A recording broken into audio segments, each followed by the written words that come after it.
Christmas used to mean something in our family, or at least I thought it did. My name's Nolan. I'm 34 years old, no wife, no kids, just a decent condo, a great dog named Miso, and a solid career in marketing that lets me work remote most days. I'm not rich, but I do well enough. Well enough that when I fly home for the holidays, I don't think twice about booking first class or picking up the tab when we all go out for dinner. And for a long time, I didn't mind. I'm the oldest of three, and growing up, I always felt responsible for keeping the peace. That instinct never really went away. My brother Liam is 31. Always been the golden boy. Not because he earned it, but because he learned early how to get under people's skin in just the right way and still come out looking like the victim. He married young, had 2 kids, and works in IT, though you'd think he was solving world hunger with the way our parents fawn over him. My sister Natalie is 28, self-employed content creator, which is a fancy way of saying she makes money off brand deals and viral TikToks. She lives at home still, or as she puts it, saving money and building her platform. Right. Then there's my parents. Mom, the classic over-involved matriarch who still thinks she needs to referee our adult conversations like we're 12, and Dad, who checked out emotionally sometime around 2009 and mostly just grunts from behind a newspaper or TV remote. They live in the same suburban house we all grew up in, the one with the worn-out Christmas lights that only half work but still go up every year because tradition matters. I fly in every Christmas. I stay at a hotel nearby because after the Great Turkey argument of 2018, don't ask, I realized staying in that house for more than a few hours was a guaranteed way to lose my sanity. But I still come.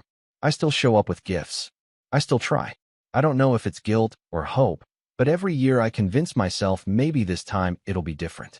Maybe this time we'll actually feel like a family again. This year, I went all out. I don't know what got into me. Maybe it was the way Mom kept dropping hints about how hard the year had been for everyone, how Natalie was between partnerships, and Liam's company had done a round of layoffs. He survived, of course, but morale was low apparently. I was doing well, picked up a couple of big freelance clients, got a holiday bonus that surprised even me, and I figured, what the hell? If ever there was a year to be generous, this was it. So I spent over $2,000 on gifts. For Liam and his wife, I bought a full smart home starter kit, smart thermostat, doorbell cam, voice assistant, the works. For Natalie, I got her the newest iPhone and a ring light setup I saw her mention once in passing during a FaceTime call. For Mom, a spa day package at the nicest place in town and a custom necklace with the birthstones of all her kids. For Dad, a top-of-the-line electric drill set he'd probably never use but always talked about wanting. And for my 2 little nieces, let's just say the Barbie dream house wasn't even the main event. There were toys, books, clothes, enough to make a 10-year-old's head spin. I wrapped everything myself. Took time to pick the paper, tie little bows. Had tags printed with each person's name in gold script. I even shipped everything ahead to Mom and Dad's house 2 weeks early so I wouldn't have to travel with a mountain of boxes. Mom texted me when the packages arrived. Everything came. You're too much, Nolan. I smiled. Maybe this year. Christmas morning came. I drove over early, like I always do, coffee in hand, wearing the sweater Mom gave me 2 years ago because she always notices that kind of thing. Everyone was already there. Liam on the couch, one arm around his wife, the kids bouncing off the walls. Natalie filming the Christmas tree for her story before anyone could even say hello. Mom was in the kitchen, apron on, humming carols. Dad nodded at me from his recliner. I smiled despite myself. Okay, this could be good. We did breakfast, then migrated to the living room. The tree was buried in presents. I could spot the ones I'd wrapped from across the room, stacked neatly off to the side. Natalie passed out the gifts, playing Elf, narrating into her phone like a talk show host. I sat down on the floor near the fireplace, excited. Not for what I'd get, I didn't care about that. I just wanted to see their faces. The joy, the surprise, that feeling you get when you absolutely nail the perfect gift. Liam opened his first. It was from Natalie, a novelty mug with some inside joke printed on it. He laughed like it was the greatest thing ever. His wife handed him a second gift, socks. More laughter. Natalie opened a fuzzy robe from Mom and squealed. Dad got a new wallet. The kids tore into toy after toy. Everyone was talking over each other, laughing, tossing wrapping paper across the room like confetti. but none of them were opening the gifts I sent. I glanced at the stack. Still untouched. I cleared my throat. Hey, did you guys get the boxes I sent? The ones that came earlier. Mom paused, her smile flickering just for a second. Oh, honey, yes. But, well, we can't find them. I blinked. What? They were here, she said, frowning now. But this morning, we couldn't find the boxes. We think maybe they got misplaced? Or mixed up in the garage. You know how things get. Liam snorted from the couch. Maybe next year, don't try so hard. I turned to look at him. He was smirking. Not joking smirking, taunting. The kind of smirk that says something very different from the words that just came out of your mouth. I felt my stomach drop. Like a trapdoor opened beneath my chest, and I was suddenly falling through something I couldn't see. The room was still loud. Still full of paper and laughter and blinking lights. But suddenly, it felt cold. Off. Wrong. Natalie didn't look up from her phone. Dad didn't say a word. Mom suddenly busied herself collecting empty boxes like it was the most urgent task in the world. It hit me then, hard and fast, like a slap I hadn't seen coming. They planned this. They knew exactly what I'd sent. They knew it would make everything else look small by comparison. They didn't want that. They didn't want me to be the one who gave the best gifts. So they lost them, hid them, maybe even left them at someone else's house on purpose. And Liam's smirk? That was the confirmation. That was the mask slipping, just for a second. I sat there, surrounded by the mess of everyone else's joy, and felt this slow, creeping numbness spread through me. Like my body didn't know whether to fight or freeze. But my mind was suddenly clear. I stood up slowly, smiled, a real smile, tight-lipped and sharp. Okay, I said, dusting off my jeans. Cool. Mom looked up, startled. Where are you going? I just remembered something, I said casually, stepping over a half-unwrapped dollhouse. Be right back. And then I walked into the kitchen, calm, focused, because I had one more gift they hadn't opened. And this one was about to change everything. The kitchen was quieter than I expected. Just the low hum of the fridge and the occasional squeal of laughter from the living room filtering through the walls like static. I stood by the counter, hands braced on the cool marble, trying to steady my breathing. I wasn't even angry yet. Not really. Just stunned. Hollowed out in a way I hadn't felt since high school. The night I overheard my parents telling Liam, "He's just more sensitive than you. Try to be nicer." Like it was my fault I cared too much. Like I had to apologize for feeling excluded. I opened the fridge, pretending to look for something. Anything. I needed a second to think. What now? I hadn't brought anything explosive. No big dramatic reveal, no confrontation planned. But there was something I'd packed, just in case. Something I wasn't even sure I'd need. I spotted the gift bag near the back door where I'd left it when I came in, small, inconspicuous, wrapped in matte black paper. It wasn't for any of them. Not technically. But now, it might as well have been. I picked it up and turned it over in my hands. But before I could even process what I was going to do with it, I heard Liam's voice float in from the living room. Seriously though, I get it. Nolan wants to feel important. But come on, $2,000 on gifts? That's just performative. Performative. Like it was an act. Like I wasn't sincere. Like everything I'd done, the planning, the money, the effort, was just some theatrical stunt to win points. I don't think he knew I could hear him. Or maybe he didn't care. Mom's voice chimed in, softer. He's always been like that. Wants everything to be perfect. It's exhausting. Then Natalie, it's not even about the gifts. It's that he expects some kind of medal every time. I'm sorry, but if you're going to make a big production of it, don't sulk when things don't go your way. Laughter followed. Not mean exactly. Worse.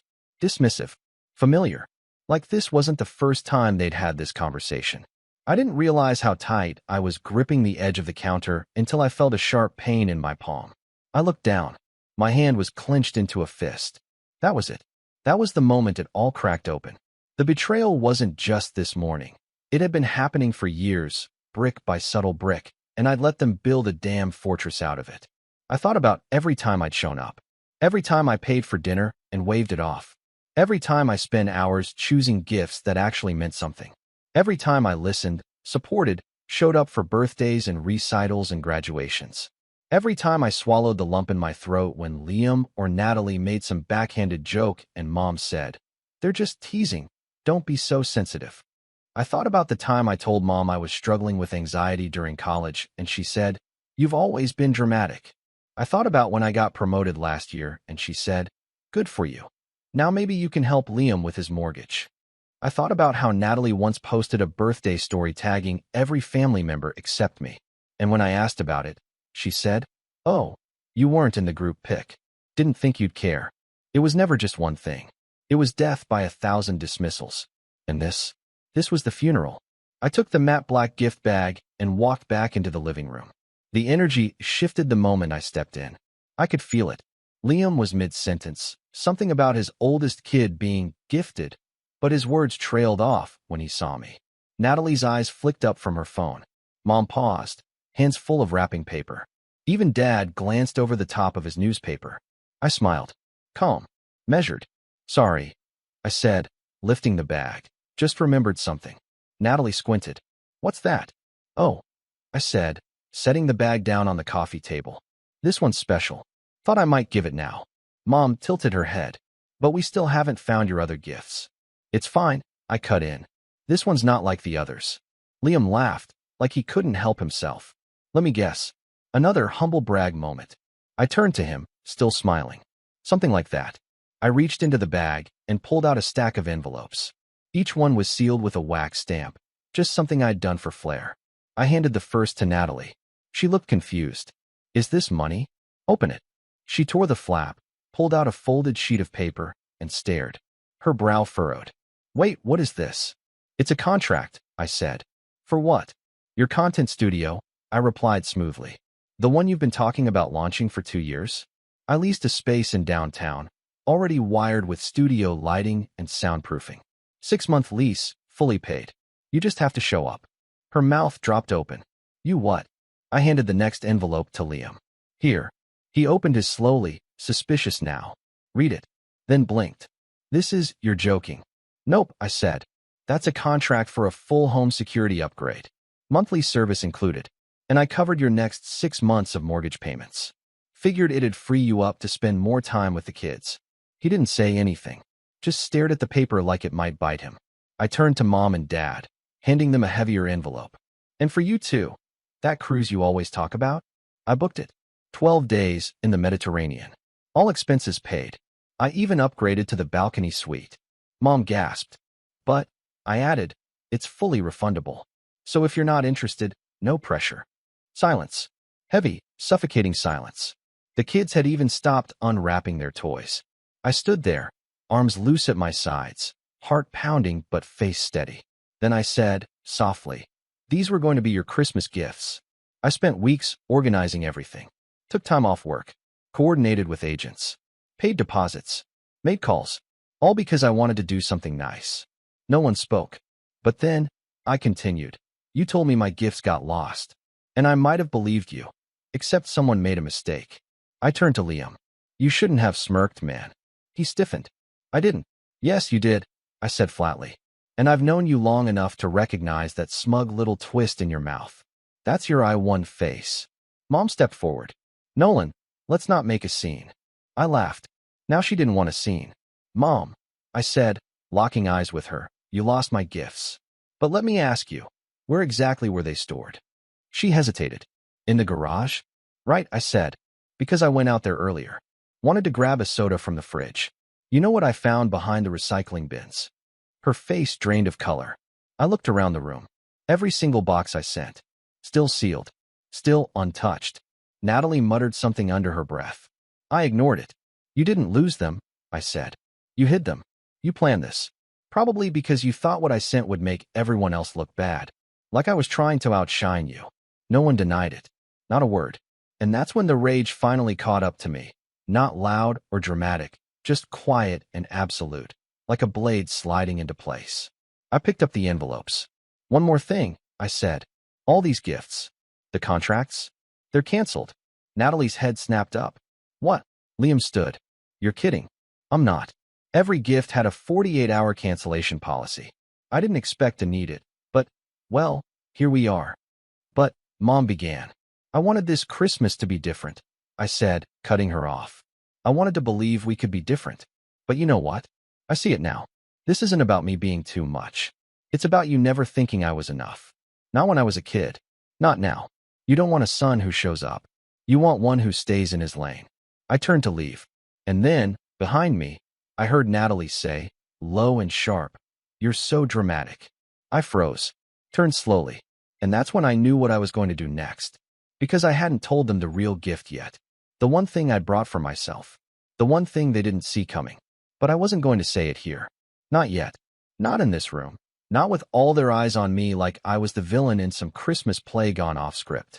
No. This gift deserved a moment. And I was going to give it the stage it needed.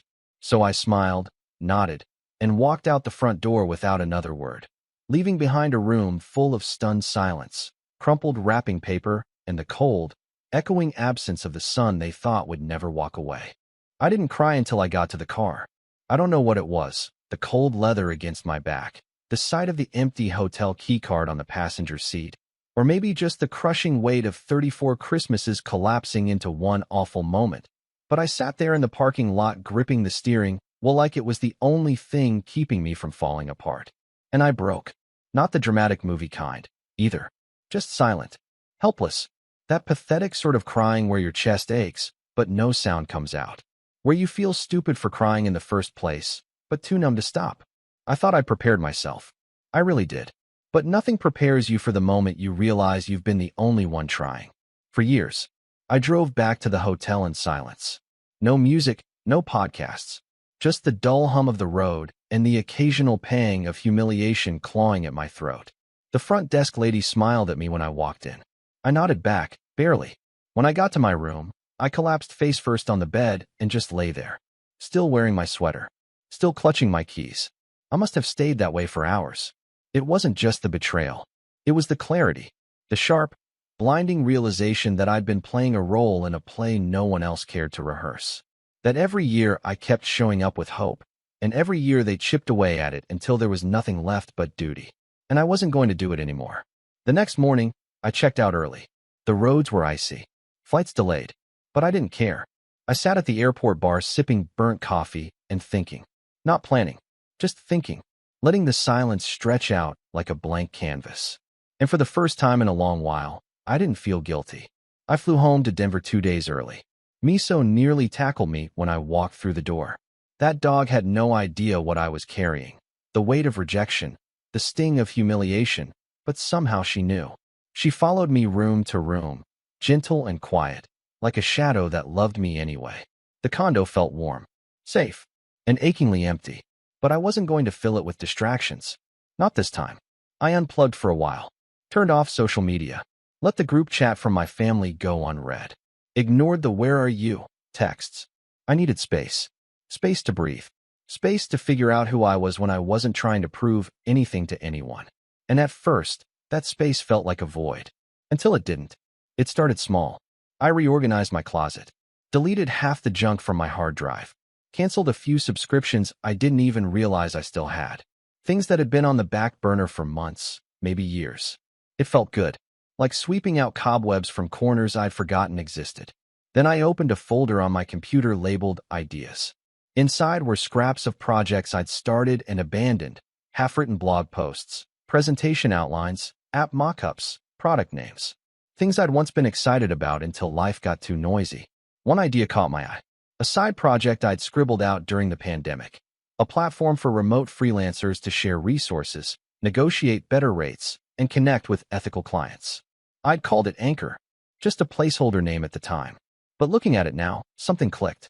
The last few years had taught me how often people like us, independent creatives, remote workers, freelancers, got taken advantage of, ghosted on invoices, underpaid, overworked, alone. Maybe this wasn't just a project. Maybe it was mine. And this time, I wasn't going to ask for permission. I started slowly. Nights and weekends. Built out a simple prototype. Talked to other freelancers I trusted. The feedback was better than I expected. Encouraging. Constructive. Honest. A few of them wanted in. Helped me polish the design. One even offered to build the back end. We weren't a company. Not yet. But we were building something real. Something tangible. In February, I filed the LLC. By March, we had a beta group of 200 users. And by April, We landed a partnership with a mid-sized digital agency looking for an ethical freelancer pool. They were sick of shady platforms too. I didn't tell my family, not because I was hiding, but because I finally understood they weren't the audience I was building for. They'd never seen me clearly, only the version they expected, and I wasn't interested in shrinking back to fit that mold again. The calls came anyway. At first, it was just Mom, leaving voicemails that sounded sweet, but always ended with a guilt trip. Hope you're doing well, honey. We're all still a little confused about what happened. The girls missed you. Liam said you left without saying goodbye. We'd love to talk. You know how important family is. I didn't respond. Then Natalie texted. A photo of her standing in the studio I'd nearly gifted her, the same one I canceled. She'd leased it herself, apparently. Guess I didn't need your charity after all. Smiley face. That one stung more than I'd like to admit. Not because I wanted credit, but because the message was clear: we don't need you. We never did. Liam finally reached out around Easter. Just a one-line message. Still think that stunt at Christmas was a good look? I blocked him. By May, I was a different person. Not flashy, not famous, just grounded. I woke up with purpose. Worked with people who respected me. Took long walks with Miso. Started therapy. Stopped apologizing for my boundaries. Invested in my own peace like it was the most important asset I had. Because it was. I still had moments. Of doubt. Of grief. Of wondering if I'd done the right thing. But then I'd remember that Christmas morning. The smirk. The silence. The way the whole room closed in like a trap. And I knew. I hadn't left a family behind. I'd walked away from a pattern. And patterns don't change until you do. One night in late June, I got dinner with my friend Cass, someone I'd met through the Anchor Project. She was a UX designer from Austin, dry sense of humor, brutal honesty, the kind of person who could read you in 5 seconds flat. Over tacos, she asked, "So, you ever going to tell me why you really started Anchor?" I laughed. "Because the freelance world is broken?" "Sure," she said, "but that's the pitch. I'm asking about you. What broke you enough to fix something like this?" I hesitated. Then I told her. Not the whole story, just the shape of it. The weight of being invisible in your own family. The exhaustion of showing up for people who only show up when there's something in it for them. The Christmas that snapped something in me I didn't even know was cracked. She listened without interrupting. And when I was done, she said, "Damn, that's not just broken. That's betrayal." I nodded. "Yeah. And you're still standing." I looked down at my plate. "I think I'm more than that," I said quietly. "I think I'm finally living." She smiled. "Good. Because you're just getting started." And she was right. Because there was still one thread I hadn't pulled yet. Something I hadn't told anyone. Not even Cass. Not yet. Remember the cruise I canceled? Well, I didn't refund it. I just reassigned it. To someone else. And that small, subtle act was the beginning of a much bigger move. One that would take everything I'd learned about leverage, about worth, about who I really was, and turn it into something they couldn't ignore. Because the truth was, I hadn't vanished. I'd just gone quiet. And in the silence, I was building the kind of life that didn't need anyone's approval to feel complete. But that didn't mean I'd forgotten. Not even close. I didn't set out to get revenge. Not at first. In those early months, the silence between me and my family wasn't a strategy. It was survival.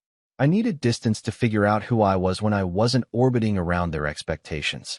And for the first time in my life, I started choosing myself without apology. But healing has a funny way of revealing things. Because once the pain faded, something else took its place. Clarity. I started looking back, not just at Christmas, but everything leading up to it, with a sharper lens. The patterns. The favoritism. The way my generosity had been weaponized against me. Not just this year, but over a lifetime. And I realized something I hadn't dared admit before. It wasn't just that they didn't appreciate me. It was that they resented me. They resented that I had pulled away from the dysfunction. That I'd carved a life they didn't understand. That I could give without strings and still not need anything from them. And once I saw that, revenge didn't feel petty anymore. It felt necessary. But this wasn't going to be some movie scene outburst or public confrontation. I wasn't interested in burning bridges just to watch the flames. No, this would be quieter, colder, more deliberate. Because sometimes the best revenge isn't shouting, "I'm done." It's making them watch what you become without them, and then letting them realize they were never invited back in. It started with the cruise, the one I'd supposedly canceled. I never did. Instead, I rebooked the dates for a different couple, Mr. and Mrs. Langston. You wouldn't know their names, but you might know their building. They own Langston and Company Realty, the firm I used to lease my condo through. Retired now. Quiet people. Kind. I met them by chance at a local networking event for small business owners, the kind with cheap wine and paper name tags. We got to talking, hit it off, and over a few lunches, they became something like mentors. When they mentioned how they'd had to cancel their anniversary cruise due to medical bills from a hit and run earlier that year, I saw the opening. So I gave them mine. No announcement. No dramatic reveal. Just a quiet email with the itinerary, confirmation numbers, and a note that said, "Some kindness is long overdue. Happy anniversary. Enjoy the view from the balcony." They were stunned. Tried to decline. I wouldn't let them. And here's the thing. They didn't owe me anything. But kindness has a funny way of echoing back. A week later, I got a call. Mr. Langston had forwarded my info to a friend of his, the CEO of a growing tech company in Boulder. They were looking for someone to consult on remote hiring strategies and freelancer platform integration. Exactly the kind of work Anchor was built for. That one referral led to a six-figure contract, which became a case study, which led to another client, and another. Within 3 months, we'd grown Anchor's revenue by 40%, hired 2 full-time staff, launched a premium subscription tier, and then came the keynote. One of our earliest users, a copywriter named Mel who'd landed a $70,000 gig through Anchor, had nominated me to speak at a national freelancer summit in Chicago. I almost declined. I hate public speaking, but something in me said go. So I did. And when I stepped onto that stage, looked out at the packed room, and heard my name announced not as the nice older brother who buys expensive gifts, but as founder and CEO of one of the fastest growing ethical freelancer networks in the country, something shifted. I wasn't trying to prove anything anymore. I was. But here's the thing about family. They always find a way to pull you back in, even when you're miles ahead. It was late August when the first breadcrumb dropped. A Facebook post, my mom, of course, showing a picture of Natalie at a pop-up influencer event in LA. She looked good, confident, holding a mic. The caption read, "So proud of our girl, always chasing her dreams, #entrepreneur life." I almost scrolled past it, until I noticed the logo on the stage backdrop. Anchor, my company, except it wasn't our booth. We hadn't sponsored that event. Curious, I reached out to our social team. Turns out, Natalie had borrowed the name to promote her own brand-building seminar. Claimed she was an affiliate, that she worked closely with the founder, used Anchor's logo in her deck, even cited fake case studies using our metrics. I was stunned, not just at her audacity, but at how easily she assumed I'd never find out. Like I didn't own the thing she was pretending to be part of. I could have gone public, sent a cease and desist, blown her up on socials. But where's the poetry in that? No. If Natalie wanted to play pretend, I'd let her, just long enough for the trap to snap shut. So I started documenting everything. Screenshots, video clips, recorded webinars. I even had someone attend one of her branding workshops as a mystery shopper and report back. The lies were endless. But I didn't stop her. Not yet. Because I wanted her to climb, to rise high enough that the fall would hurt. And while she was busy impersonating my success, I turned my attention to Liam. It wasn't hard to find the cracks. He'd always acted like the king of IT, but a few back-channel LinkedIn searches revealed he hadn't been promoted in over 3 years. In fact, the company had quietly transitioned him to a special projects role, corporate speak for, "We're waiting for you to quit." I started asking around. One of my clients happened to have ties to Liam's company. I asked him to pull a few strings, nothing shady, just a background info swap. What we found: Liam had been funneling some of his freelance coding work through company resources. Not illegal, but a fireable offense if it got out. I didn't report him. Yet.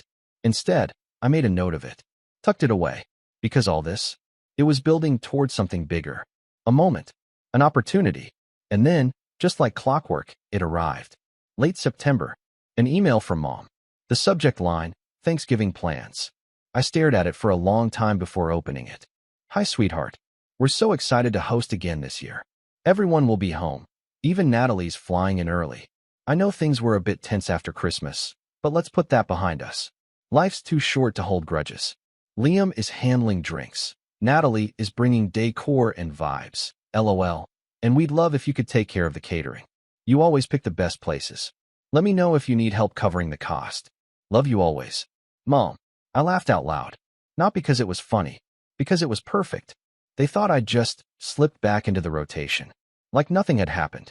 Like they hadn't lied to my face, mocked my generosity, and then tried to steal my company's name. They wanted the same old Nolan.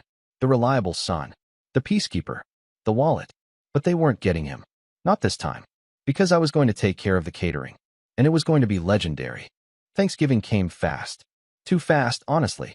You'd think pulling off a revenge this layered would take months of plotting, but really, once the pieces were set, all I had to do was sit back and wait. Like lining up dominoes. The hard part was making sure they didn't tip too early. The rest? Gravity. I confirmed with Mom that yes, I'd handle the catering. She sent back a smiling emoji and a heart, like we hadn't spent the last year pretending each other didn't exist. In her mind, we were fine now. Things were healing. Because that's how it always worked in my family. Ignore the fire long enough, and eventually someone, usually me, would walk through the ashes and say sorry, just so the holiday photos would look nice. But this time, I didn't just want the photos. I wanted the memory burned into their heads. Forever. I reached out to a boutique catering company I knew through Anchor. They specialized in ultra-high-end corporate events, private chef-style meals. We're talking white-gloved staff, personalized menus, edible gold kind of stuff. I told them I needed Thanksgiving dinner for 15, in-home service, and one very particular request. No food. The chef, bless her heart, blinked twice on the Zoom call and said, "Come again." I grinned. I want everything except the food. Set the table. Fold the napkins. Bring the silver platters, the servers in suits, the garnish. I want the illusion of a meal. But when the lids come off, I tapped the table. Nothing. She stared at me, and then she laughed. Loud and long and genuine. "You're lucky I like chaos," she said. Thanksgiving morning, I arrived right on time. I wore a dark tailored suit, crisp white shirt, no tie. Clean. Professional. Untouchable. I brought no gifts, no pies, no backup dishes. Just me, a clipboard, and a thin smile I'd practiced in the mirror the night before. The house looked the same as always. Twinkling lights on the banister. The scent of cinnamon candles pumped unnaturally through every room. There were paper turkeys on the windows and fake leaves scattered across the table. Mom was in full host mode, cheeks flushed, smile tight from 3 hours of overfunctioning. "Nolan," she beamed, pulling me into a hug. "You look so handsome." "Oh, we're so glad you're here. You didn't have to dress up." "I wanted to," I said, letting the smile touch my eyes. "It's a special occasion." She tilted her head. "It is." "Oh yeah," I said. "Very special." The guests trickled in. Liam and his wife, Natalie in her influencer trench coat, a few family friends I hadn't seen since I was a teenager. Everyone greeted me like nothing had ever gone wrong. Surface-level warmth, like shaking hands with ghosts. Natalie, of course, was filming everything. Just a casual Thanksgiving with the fam. She whispered into her phone, zooming in on the table settings. "Ugh, look at this aesthetic." She caught me watching her and gave me a tight smile. "You didn't bring anything?" "I brought plenty," I said and walked away. The caterers arrived at 3 p.m. sharp. 3 black SUVs. 6 servers. Full kitchen staff. Chef in a pristine white coat. They moved through the house with polished precision, setting the stage like a Broadway production. Tablecloths were adjusted by millimeters. Plates gleamed like mirrors. Every serving dish was covered with a silver dome, polished to perfection. Mom nearly cried with gratitude. "Nolan, this is incredible. I can't believe you went to all this trouble." I handed her a glass of wine. "You're worth it." She looked down, touched. "I know things were weird after Christmas, but I'm glad we're moving forward." I clinked my glass to hers. "We are." Dinner was served at 5:30. Everyone gathered around the table, laughing and chatting and clinking glasses. Phones were out. Pictures were taken. Hashtags were drafted. The chef herself stood at the head of the table. "On behalf of Mr. Nolan Walker, we are honored to present a truly unforgettable Thanksgiving experience." I took my seat at the end of the table, folded my hands, and waited. With perfect choreography, the servers lifted the silver domes. Gasps echoed around the table. Empty. Every platter. Every dish. Every tray. Just empty porcelain lined with garnish and a single card that read, "This is what you served me last Christmas. Enjoy." Silence. It was beautiful. Mom stared at the card in front of her, mouth open. Liam squinted like maybe he hadn't read it right. Natalie's phone was frozen mid-video, her jaw slack. I stood. Before anyone speaks, I said, voice steady. I just want to say thank you. Truly. This moment. This is closure. What the hell is this? Liam barked. I smiled. An accurate reflection. You spent thousands of dollars for a joke? Natalie snapped. No, I said. I spent thousands to make a point. One I've spent most of my life trying to explain in smaller, quieter ways. I let my eyes sweep across the table. Last Christmas, I spent over $2,000 on gifts. Every one of you received something thoughtful, personalized, and meaningful. And in return, I got a lie. A collective performance designed to humiliate me. You hid my gifts, mocked me, dismissed me behind my back. And when I confronted you, I gestured to the cards. You smirked. Mom looked stricken. Nolan, we thought we'd lost them. It was a misunderstanding. No, it wasn't. It was orchestrated. And I would have forgiven you, truly, if it had just been a one-time lapse. But this, all of this, has been building for years. The jokes, the jabs, the way I'm only valuable when I'm paying for something or staying quiet. Natalie rolled her eyes. You're being dramatic again. I'm being done, I said. She went pale. Liam stood. This is pathetic. You want attention? Fine. You got it. I took out a remote and clicked it. The dining room TV lit up. A video began to play. It was Natalie, standing at a fake Anchor-branded event, claiming to be an affiliate, quoting metrics we never published, using my platform's name like it was hers. What is this? She hissed. Proof, I said, of trademark infringement, brand misrepresentation, and defamation. And before you assume this is just some stunt, here's the fun part. I pulled a folder from my briefcase and laid it on the table. Cease and desist. Already filed. My legal team will follow up on Monday. If you so much as breathe the name Anchor again, we'll bury you in court costs. She lunged for the remote. I let her. It didn't matter. The damage was done. I turned to Liam. As for you, you might want to check your email. His phone buzzed. He picked it up. Read. Froze. Your company's compliance officer just received a full report detailing your side projects using their servers and resources. All time-stamped. All sourced. I didn't file it. Yet. But it's ready to go. He opened his mouth. I shook my head. Don't. Silence again. And then I turned to Mom. She looked older than I'd ever seen her. Smaller. I love this family, I said softly. I tried. For 34 years. But you never made space for the version of me that didn't serve you. And now? I finally know what it feels like to stop asking for a seat at a table that was never meant for me. I turned to the chef. Pack it up. She nodded, and within seconds the staff moved into action, clearing plates, collecting silverware, dismantling the illusion. Natalie stood there, seething, phone shaking in her hand. You're unbelievable. I smiled. No, I'm free. I walked out the front door without a backward glance. The air was cold, crisp, honest. The servers followed behind me, loading trays and boxes into their SUVs like some reverse fairy tale. No pumpkin carriage, just the quiet unraveling of a lie that had lived too long. I got in my car, turned the ignition, and sat there for a second. Not to cry, not to process, just to breathe. Because for the first time in my life, my entire life, I had nothing left to prove, and everything ahead to live for. I pulled out onto the road, drove away from the house, the performance, the ghosts of who I used to be. And I didn't look back, not even once. Because sometimes, the most powerful thing you can serve at the table is your absence.